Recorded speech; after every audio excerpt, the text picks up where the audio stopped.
They sat me at the end of the table, so close to the kitchen door, the clatter of trays and fork hits the plate kept drowning out my voice. Not that anyone asked me to speak. Someone laughed too loud when Samantha said, "Well, at least she's here now scrubbing floors instead of files." And no one corrected her. They just kept eating, chewing silence while I swallowed mine.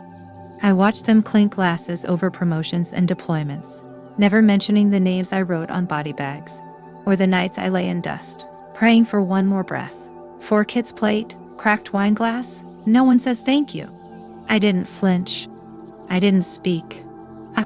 I sat with it, until the door swung open, and a man I'd never met straightened at the sight of me, eyes widening in disbelief before he stumbled over his words and said, "Clear as a bullet through glass, ma'am. Federal agent." The room froze around me like it had been waiting to breathe. Before I share my story, I want to know you're here with me. Just say hi in the comments. Tell me where you're watching from. And if this story moves something in you, consider subscribing. I sat just inside the edge of the light, where the chandelier spilled a hazy yellow glow that flattened every face into wax, its heat missing me completely. My chair scraped the tiled floor by the swinging kitchen door, bumping the metal edge that stayed cold, no matter how many bodies moved through. A hush of feet and muted apologies rising each time it flapped open. I caught glimpses of myself in the darkened glass of the old window, shoulders drawn in, mouth tight, as if the house that raised me had forgotten how I fit. Voices lifted and fell in practiced hospitality. Silverware chimed like tiny alarms no one heard. Far down the polished table, laughter gathered around Samantha, the curve of her grin bright in the blur of half-warmed candlelight, while I shifted in my chair, back pressing the door that refused to close all the way. They greeted me with polite surprise, their words coming one beat late. An uncle brushed my name into a sentence with the same ease he used to wipe crumbs from his lapel, eyes sliding off me before I could respond. My aunt pressed her fingers over mine just long enough to feel cold, perfume like old roses mixing with the smell of lemon polish clinging to the chairs. My mother leaned in, adjusted my sleeve with a frown she didn't hide, the scent of her familiar but distant, a memory of comfort that felt practiced now. She told me to sit up straighter, voice so low, only I could hear it, her touch leaving a chill on my arm. No one asked if I was comfortable. No one asked anything real. They kept talking about promotions, new bases, deployments, hands gesturing with polished nails that caught every flicker of light, except where I sat. Samantha's voice rose in that careful tone people strain to catch, all composure and practiced charm. They nodded. They hummed approval, forks pausing midair, eyes shining with reflected pride. I opened my mouth once, maybe to say congratulations, maybe to claim some tiny space. But someone laughed over me, the sound bouncing off the heavy drapes. The words died in my throat. I set my glass down too firmly, the crack in its side gleaming white under the fake gold glow. My fingers slid over it, the uneven ridge biting back. I watched her gesture to a framed photo on the wall, the one I'd been trimmed out of years ago to make space for her medals, her clean edges in the family collage. I pressed my knees together under the table, feet finding the scuffed tile near the service entrance, where the warm carpet ended without ceremony. The conversation swung back to her effortlessly, leaving me behind like a coat on the wrong hook. I inhaled shallowly, catching the smell of overcooked roast and a whiff of cold air each time the door nudged open behind me. I felt the chill creep through my sleeves into the crook of my arm. I swallowed hard, pushing breath down slow, my thumb tapping the side of the glass in a tiny hollow rhythm no one else noticed. And when Samantha laughed again, brighter than the chandelier could manage, I watched her silhouette flicker in the warped old mirror and let my eyes drop to the table, blinking slow, tasting the metallic scrape of my own silence.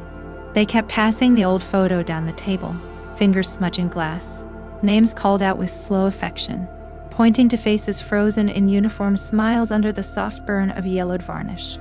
And when it landed near me, I saw the gap they'd cut years ago, the frame too perfect for someone who no longer fit. I set it down without comment, knuckles grazing the edge, listening as chairs scraped and settled, someone's voice explaining which year that barbecue had been, which cousin graduated, but my name never interrupted the retelling. The candlelight bent around the centerpieces, low flames catching polished forks, but leaving my side of the table in uneasy shadow that swallowed reflections whole. The dish I brought sat on a sideboard, too close to the wall, the foil peeled halfway and forgotten.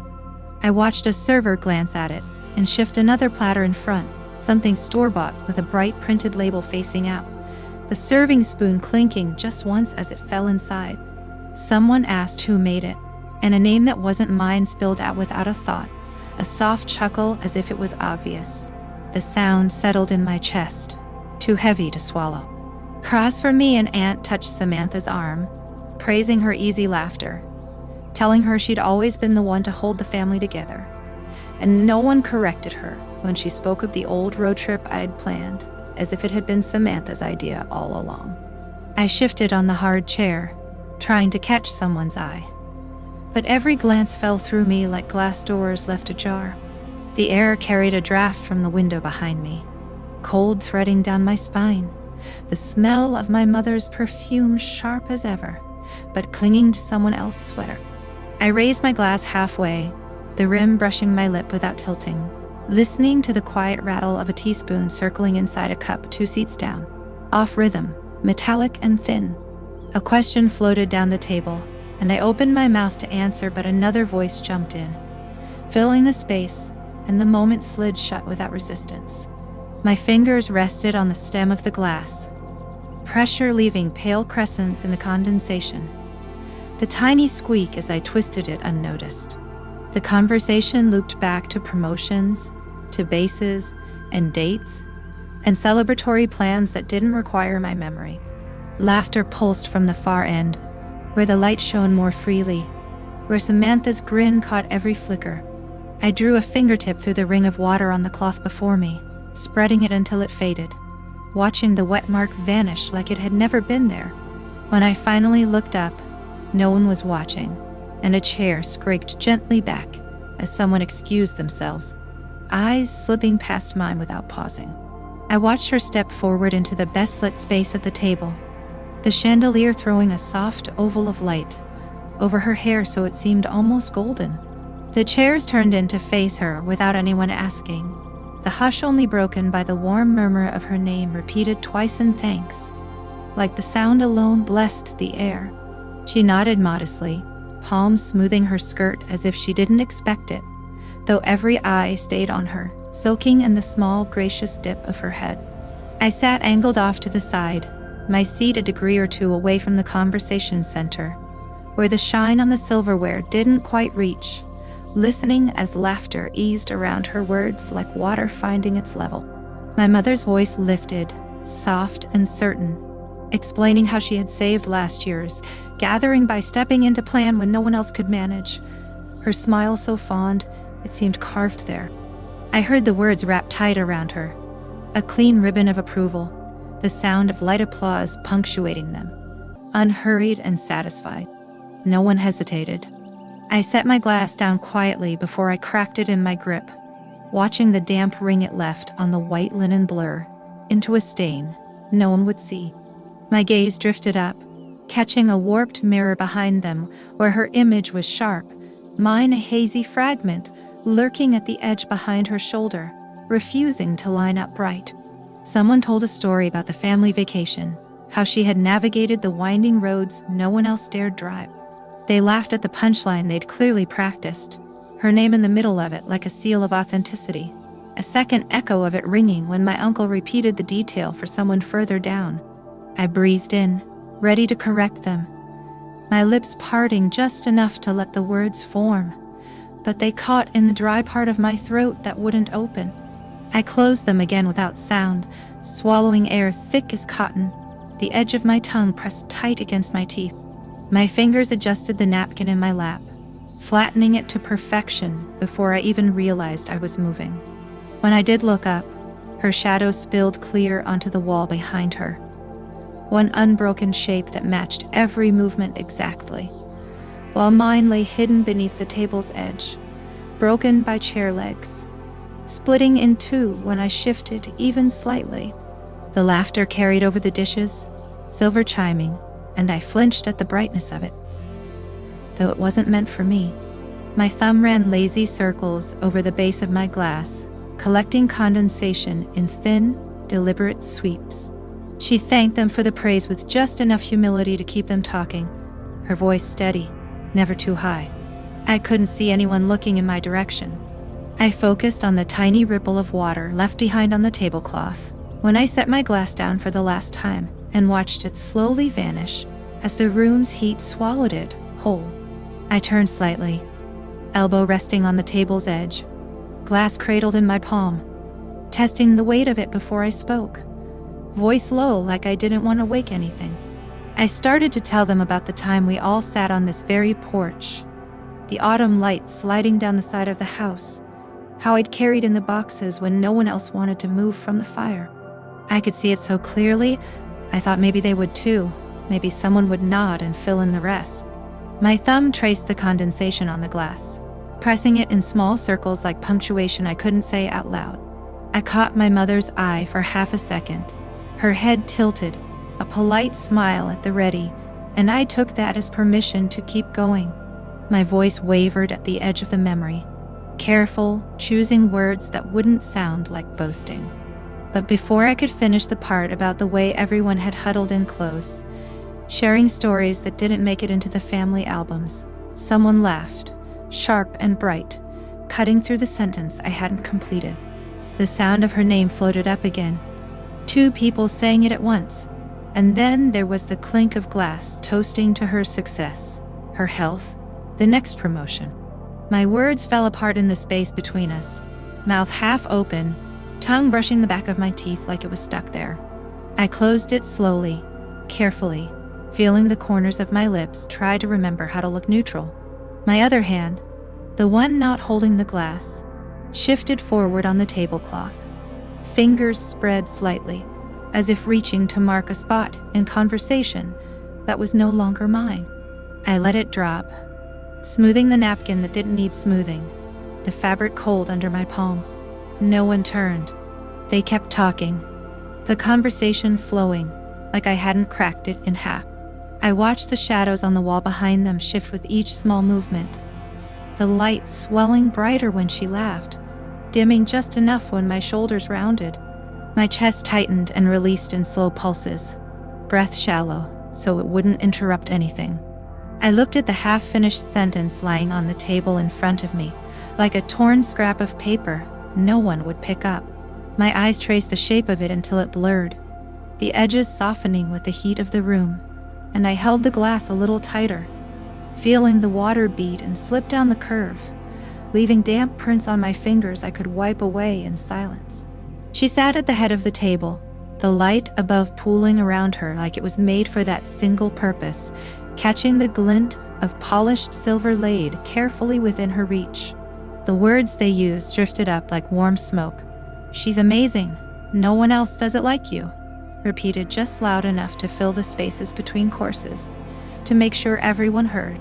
I watched the way the laughter swelled around her responses, easy and timed like she'd rehearsed it for them, while forks paused midair so they wouldn't miss a word. My own seat felt set back by design, where the chandelier's glow faded to a quiet, muddled yellow that didn't quite reach the shine of my glass. I let my eyes follow the light, stopping where it fell in clear lines over her shoulders, the way it made the crystal in her earrings throw flecks across the tablecloth like tiny celebrations. I turned my glass slowly in my hand, the liquid inside catching only a dull reflection. Once, I'd known how to sit there too, how to keep the conversation moving without thinking, how to steady my voice so it sounded certain, even if it wasn't.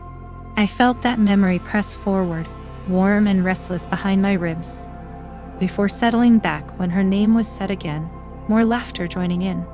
No one used mine. I lowered my gaze, feeling the ridge of the napkin edge under my thumb.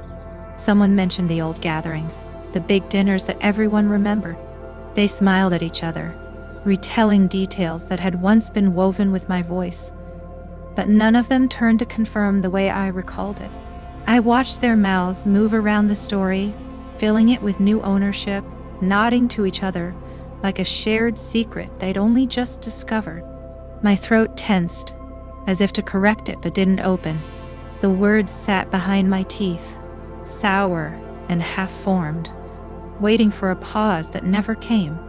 I adjusted in my chair, pushing back just enough to feel the wooden arm bite against my side, breathing out slow through my nose so no one would hear it. I caught my reflection in the cabinet's glass front, blurred behind hers where she leaned in to listen to someone else, her profile sharp and clear, mine fading at the edge like a misprint. My shoulders dropped a fraction, easing the tension no one else had noticed building. Fingers tapped a slow pattern against the base of my glass, the only sound I could claim. I didn't move to join the new burst of conversation. I didn't reach to pour more wine when someone called her name again to toast, lifting their glasses in easy rhythm. I kept mine on the table, watching the way the overhead light slid in a pale streak across the floor at my feet, untouched by the circle they'd formed without me. I sat with my hands resting on either side of the glass, fingers relaxed now that there was nothing left to hold on to. Around me the table glowed with small, flickering halos from the candles tucked into glass votives, their light dancing off polished cutlery and the curve of someone's wine glass lifted mid-toast. I watched the liquid catch flame-colored reflections as they clinked, laughter swelling and fading, the words meant for her pulling everyone forward in their seats. I stayed back, letting the sound wash over me, eyes lowering to the folded napkin across my lap, the soft creases my thumb had worn smooth over the last hour. I drew a breath through my nose, steady, controlled, and let my gaze drift once more to the center of the table, where her smile held them all, where the warmest light fell in an unbroken pool. My own chair sat a half-step removed, shadows gathering at my feet like spilled ink. I lifted the napkin slowly, flattened it carefully on the table before pushing it forward, releasing it to lie where my hand had been. I reached for the back of the chair, fingers brushing the polished wood, feeling its shape one last time as I curled my grip just enough to nudge it back from the table without sound. No one paused. A burst of laughter cracked the quiet I'd left behind, covering the small scrape of the chair leg against the floor. I pressed my palm to the table edge, gathering my coat in the other hand with a gentle shake, the fabric folding in on itself without protest. My thumb rubbed at a button, circling it like a habit before I let it go. I straightened slowly, shifting my weight from heel to toe in silence, the world around me still moving, still talking, still lifting glasses in well-rehearsed arcs. My shoulders dropped a fraction, exhaling what I hadn't said, settling the coat over my arm without fuss. I turned toward the doorway, eyes trailing over the frame where the paint had worn to raw wood, the place every guest's shoulder brushed without noticing. My fingers brushed it lightly in passing, a half-meant caress or a balance point. I couldn't tell. The hinges didn't creak. The door didn't catch. It simply swung enough to let me slip through. I didn't look back. I caught my reflection for the briefest moment in the framed photo that hung crooked in the hall, my face dim behind the glare of someone else's smile. Inside, the conversation continued unbroken. Candles burned with steady patience. The clink of silver and glass filled the air in easy rhythm. My chair sat empty, pushed neatly under the table as if waiting for a new occupant. The glass I left behind was still half full, the rim catching the candlelight, a quiet invitation no one noticed was unanswered. I watched from the hall, where the light fell in long, quiet strips, catching the pale floor and the edges of coats draped carefully over chairs. She was at the center of it all, leaning forward to adjust a place setting that had shifted, smoothing the corner of the napkin the way I used to, checking the cutlery for smudges before settling it back. Someone laughed at the precision, called her thoughtful, the word rounding warmly in the air as though no one had ever been that careful before.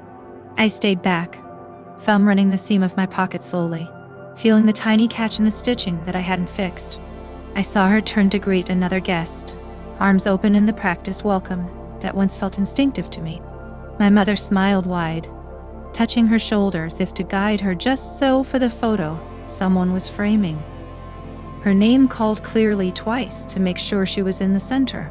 I let my eyes shift to the lens edge where I stood half in, half out of the frame, then took another step back, knowing they wouldn't see me move.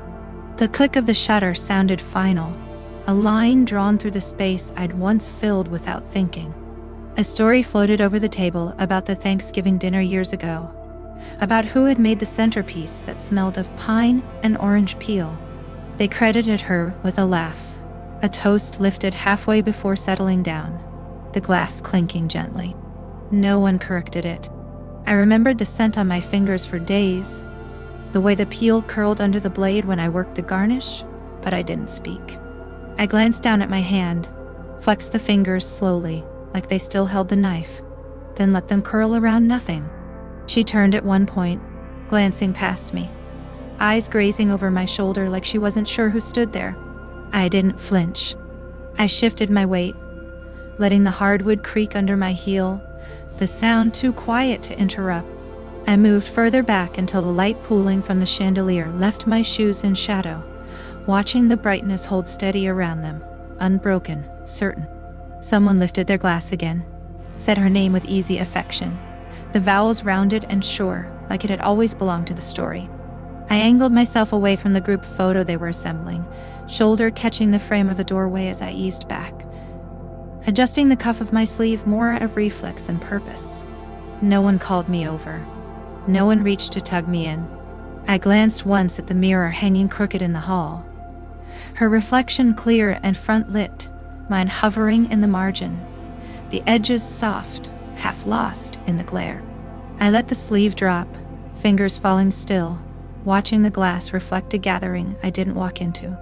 I sat with my hands resting loosely on my lap, eyes drifting across the floor's polished reflection of overhead lights.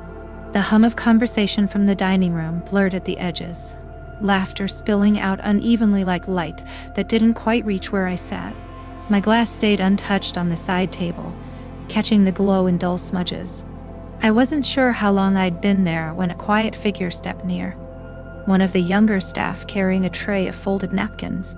She slowed at the sight of me, adjusted the stack with care, then dipped her head in a small nod I hadn't expected, eyes meeting mine just long enough to hold. Her voice was soft but clear when she asked if I needed anything, the words shaped neatly with respect I hadn't heard all evening. I blinked, fingers tightening minutely on my skirt, surprised at the directness of it, the way it recognized I was there. She waited a beat too long for my answer before realizing I wouldn't find one, offered another nod, and moved on with practiced grace. As she walked away, I heard someone from the dining room call her by name in clipped, impersonal tones, and watched her straighten her shoulders before pushing through the door, tray balanced just so. I turned my head slightly, catching a partial reflection in the framed photo along the wall, her neat black uniform merging with my dark silhouette behind the glass. I watched as she adjusted a chair someone had left askew, tucking it in with the same quiet precision I used to scold myself to remember. The memory landed softer than I expected, heavy, but without the sting, settling in the space I left between words all night. Behind me, the conversation rose in a cheer at someone's toast, a name I didn't hear but didn't need to.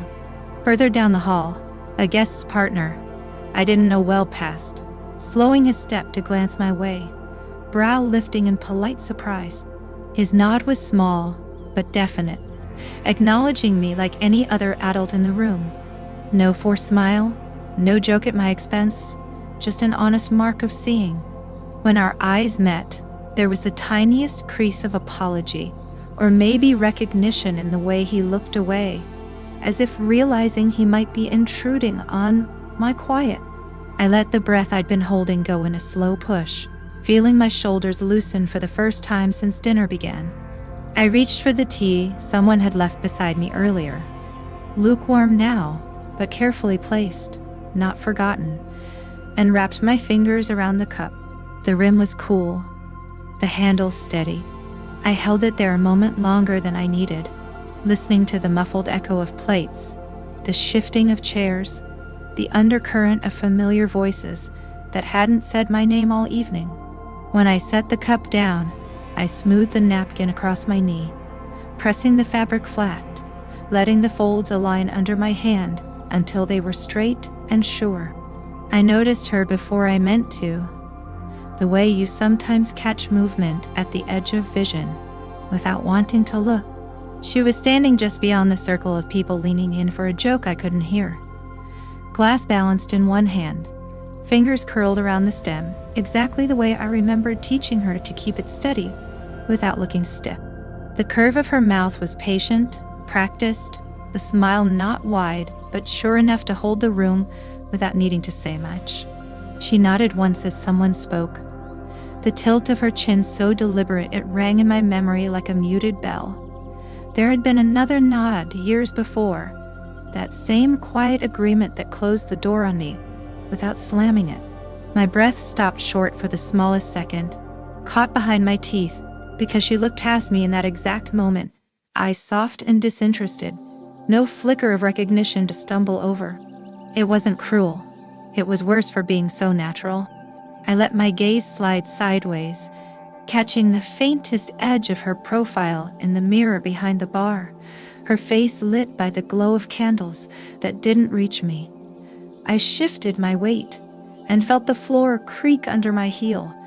The sound, small but sharp in the hush, had built around myself.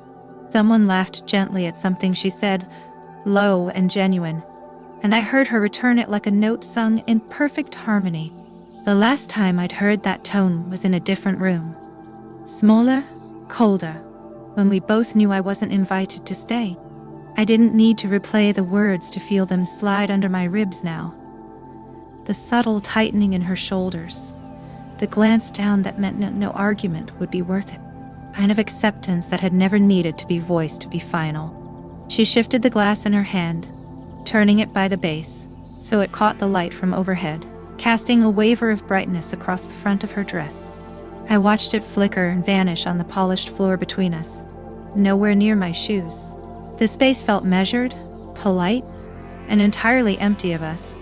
My fingers rested on the low rail beside me, tightening once before falling slack, the wood cool and unsentimental under my palm. There was a pause in their conversation, a breath between subjects, when her eyes swept the room and might have found mine if they'd tried. But they didn't. She lingered on the faces turned toward her, her expression open and calm, shoulders relaxed in a way that said she felt no weight pressing down. I let my own shoulders settle, dropping an inch with the air leaving my lungs slow and even. I didn't try to move closer. My thumb traced the seam of my pocket absently before slipping free. I turned my body a fraction away from the light, feeling it cool on my back instead of my face. I caught her reflection once more in the mirror, clearer this time, bright and defined. Mine hovered behind it like a second thought, the glass catching enough glare to blur the edges. I watched for one more breath, fingers flexing around nothing, then let them open. I pushed off from the rail gently, careful not to scrape the floor, and walked toward the hallway without checking to see if she saw me go. I entered the room with my steps careful, the low lights catching edges of furniture I recognized without needing to look twice. The table stretched before me the same way it always had, polished to an easy glow, every place set just so. My eyes found the chair at the end first, its back slightly higher, the armrests gleaming where years of hands had worn them down smooth. I remembered adjusting it before every gathering, checking for splinters no one else would notice, aligning it precisely so it anchored the whole space. Now someone else sat there, posture relaxed but sure, one arm draped comfortably over the carved rest. They spoke in even tones that caught nods from either side, a small smile settling in like it belonged there. A laugh rippled around the table at something I didn't catch, chairs shifting closer, shoulders turning in. My fingers rested on the edge of the sideboard, brushing its worn groove, then falling away. I watched them lift their glass and offer a gentle toast, heard the soft chime of agreement as others followed, the name they called out ringing clear, catching in the flicker of candlelight I wasn't invited to share. No one paused. No one turned to fill the gap I made by standing there.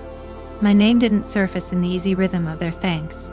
The walls held framed pictures I remembered posing for, but the newest one had them all lined neatly without me, everyone arranged around a center that was no longer mine. I let my gaze fall to the linen napkin folded perfectly in front of an empty side plate, the same fold I'd taught them years back. I didn't touch it. I shifted my weight, heels squeaking once against the floor, before I settled it carefully. The light seemed to thicken at the table's heart, throwing warmth against their faces, leaving the corners in a soft dusk that pooled around my feet. I let my hand fall to my side, brushing the seam of my skirt before going still. Across the table, they were leaning in, listening, smiling in that unguarded way people do when they're home. I let my shoulders loosen, air leaving my lungs slow, in control. My eyes tracked the flicker of a candle set near the head chair, its flame steady, throwing shadows along the polished wood, catching on the shine of a glass I'd once chosen for that spot. I didn't say anything. I didn't move to join. When I turned slightly to leave, my fingers traced the edge of the sideboard one last time, then dropped. The sound in the room continued undisturbed, laughter and glass against glass, the name they toasted hanging in the light, while I stepped back into the quiet that waited behind me. I sat straighter than I meant to when the microphone crackled, the voice at the podium warming with gratitude as it rolled out thanks. My fingers rested on the stem of the glass, pressing lightly, the chill of it soaking through to the bone. The speaker named her, clear, confident, no hesitation. The words fell into place easily, thanking her for the careful planning, the long nights adjusting seating charts, the gentle way she settled disagreements before they turned to noise. I felt my shoulders rise just a fraction, breath pausing, because the details were so familiar they might have been written off the back of my own hand. The room held its breath for half a beat before the applause came, rising smooth and collective like it had been waiting. Hands clapped politely, some more enthusiastic than others, the sound swelling to fill any space I might have occupied. No one stumbled over the name. No one hesitated or looked around to see if they'd gotten it wrong. My mouth closed against nothing, jaw settling tight enough that I felt the pull in my temple. I glanced down at the white linen folded crisp across my lap, thumb brushing a corner until it went flat. I heard the words still going, detailing the way she had shown patience during last year's last-minute change, how she kept her head when the shipment was late, each note of praise landing where it was aimed, finding its target without protest. I blinked once, slow and deliberate, feeling the sting sit at the edge of vision without tipping over. The lights focused on her now, making her glow in gentle gold, while where I sat felt like dusk pressed in at the edges. Somewhere near the front, someone turned in their chair, eyes meeting mine for a second too long to be casual. Recognition flickered there, hesitation, and the smallest wince, but their mouth flattened quickly, chin tilting down, gaze dropping to folded hands in the safety of their lap. The applause covered everything, washing over us both, leaving no room for explanation. I watched them pretend to listen to the next sentence, as if nothing had passed between us. I adjusted the grip on my glass, careful not to let it slip. The cool edge dug gently into the pad of my finger. I didn't lift it. Instead, I set it down carefully, letting it find the table with a soft click. My other hand smoothed the linen over my knee, fingers spreading slow to flatten every wrinkle, every sign of movement. My breath eased out in a single quiet line, steadying against the roar of hands meeting in polite, unthinking praise. The lights stayed where they were, warm and certain, on someone else, while my shadow settled across empty chair legs and polished floorboards that reflected nothing back at me. I pushed the door open slowly, careful not to let the hinges complain. The air outside was cooler, softer against my skin than I remembered it being just moments before. I stepped onto the narrow balcony, shoes scuffing once against the threshold, then quiet. No one called after me. No one noticed. I didn't look back. The wind was gentle, brushing my sleeves until the fabric fluttered against my arms.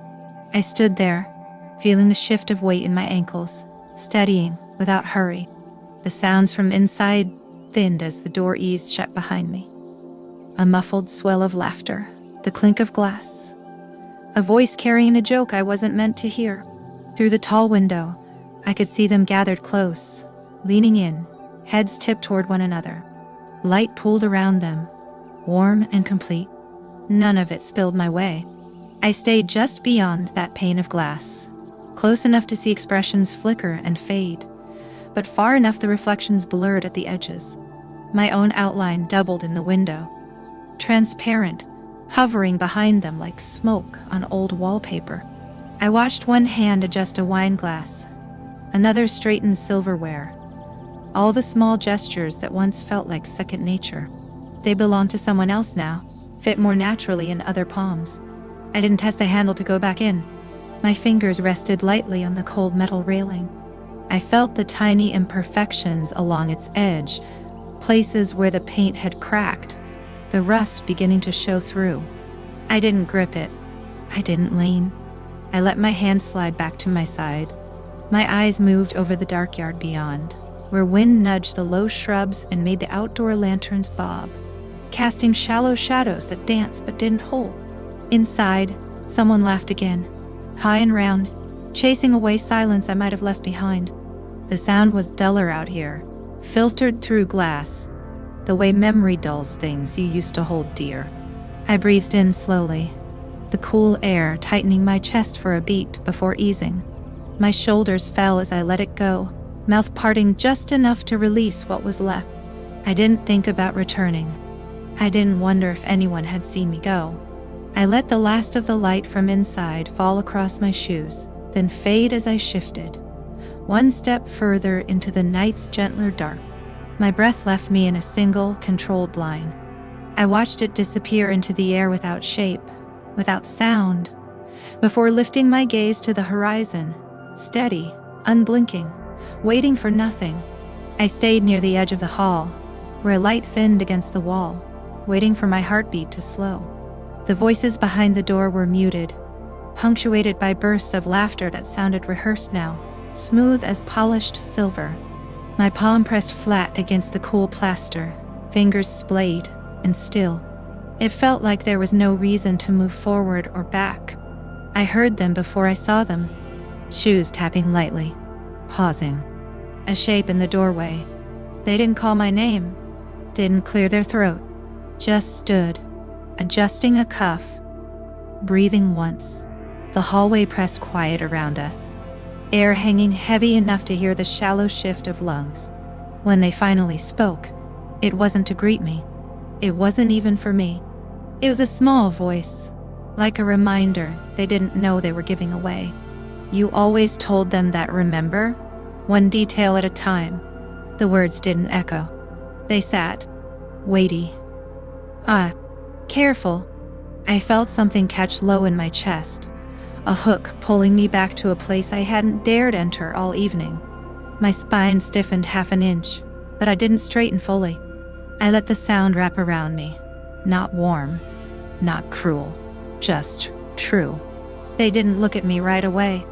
When they did, their eyes flicked to mine, held for a beat too long, then dropped. An apology without words. Not for saying it, but for knowing it was mine. Their mouth twitched as if to finish the thought, but died there, tension showing at the corners. I watched their shoulders shift back, chest pulling in a deeper breath before they turned. They didn't say sorry, didn't nod, just let it lie between us like something they were too careful to step on. My eyes tracked them leaving, the sound of their steps vanishing into the carpeted hush. I didn't follow. I didn't speak. My fingers flexed once against the wall, before falling open again. The words they'd left behind still settled in the air, thin as smoke, clinging. I found myself mouthing them once, silent, tasting the shape in my mouth like a foreign language remembered too late. I shifted my weight back onto both feet evenly. The door to the dining room stayed cracked, letting out light in a thin, angled line that hit my shoes but not my face. Through that slice I could see bodies moving, heads tilted in, hands gesturing. My eyes found the shape of the table I'd once commanded, the chair at its end that no longer expected me. Nothing in there waited. Nothing called. I let my head tilt just slightly, chin tucking in as if bracing for cold. My breath went out long and low, scraping the back of my throat before disappearing. Wind moved through the corridor, gentle but firm, pressing the edge of my jacket against my arm. I didn't push it down. I didn't fix it. My hand dropped to my side, knuckles brushing the fabric once before going limp. When I finally lifted my gaze, I let it move past the cracked door, past the thin line of light, settling on the far end of the corridor where the dark waited. My eyes didn't flinch. The words still lived behind them now. Not spoken, not claimed, but mine again. I sat there, fingers resting against the folded napkin, smoothing its edge without thought, listening to the quiet clatter of forks and the hush of polite conversation around me that no longer needed me to speak. My chair was slightly turned from the table. A half invitation, a half dismissal. Light from the chandelier pooled warmly on the polished wood, leaving my arm in soft shadow. The room felt pinned in place by habit. Laughter moving in short, polite bursts. Voices lowered as they traded easy stories that belonged to them, not to me. I let them have it, watching the reflections in the wine glasses break and warp. It was the server who broke the evenness. His tray jolted when someone brushed his arm too quickly. A folder he balanced on top slid free, falling open when it hit the ground. Pages scattered with a muffled slap. A badge spilled out, metal clinking as it landed.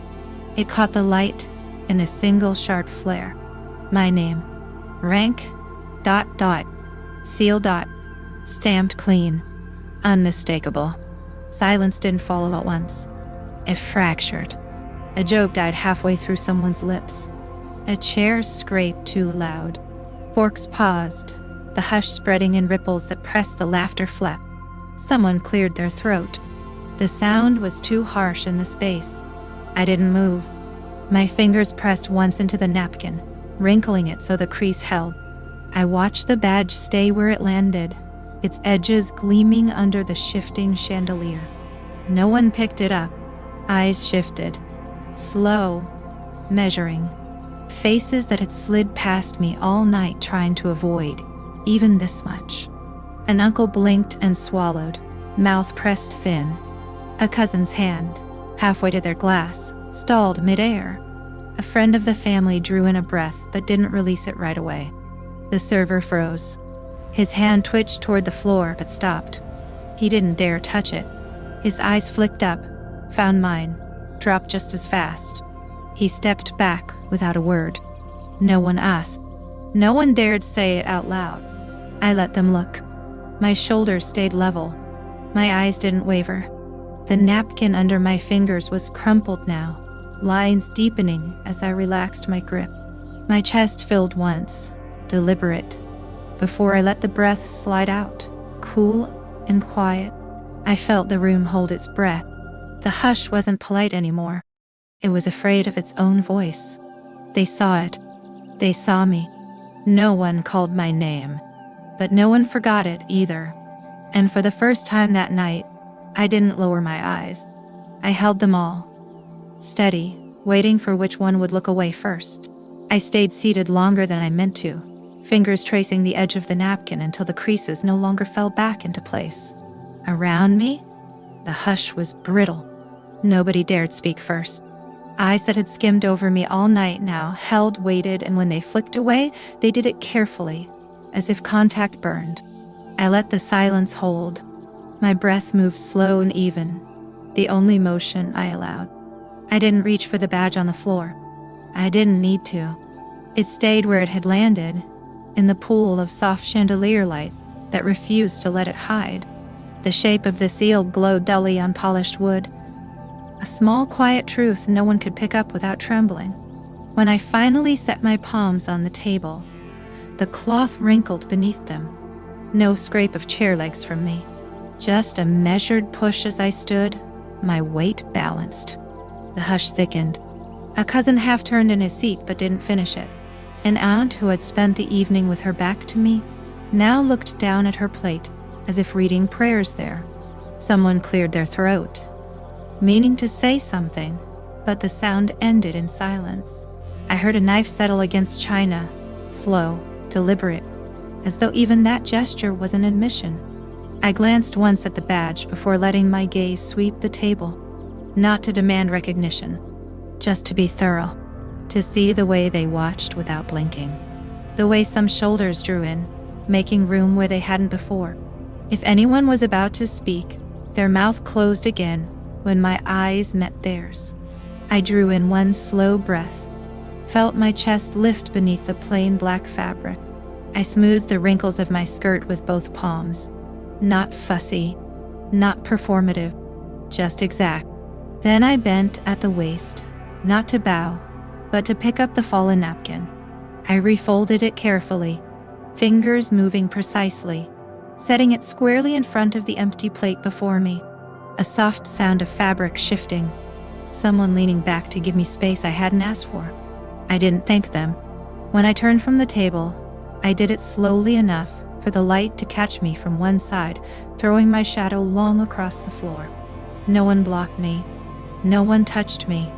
A voice tried to form my name behind me, failed, broke into an excuse that died before it could finish.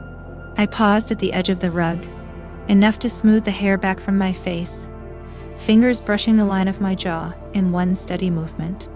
I didn't look back, but the silence behind me pressed close, full of stares. I stepped past the edge of the light, shoes hitting marble in a single certain click. The hush remained behind, hanging over plates and half-finished wine. I didn't need to claim the badge, didn't need to explain. I left it there, lying in the light where anyone could see it now. And when I reached the doorway, I felt their eyes follow, not asking, not laughing, just quiet, holding the space I left behind, because some truths don't need to be said, they only need to be seen.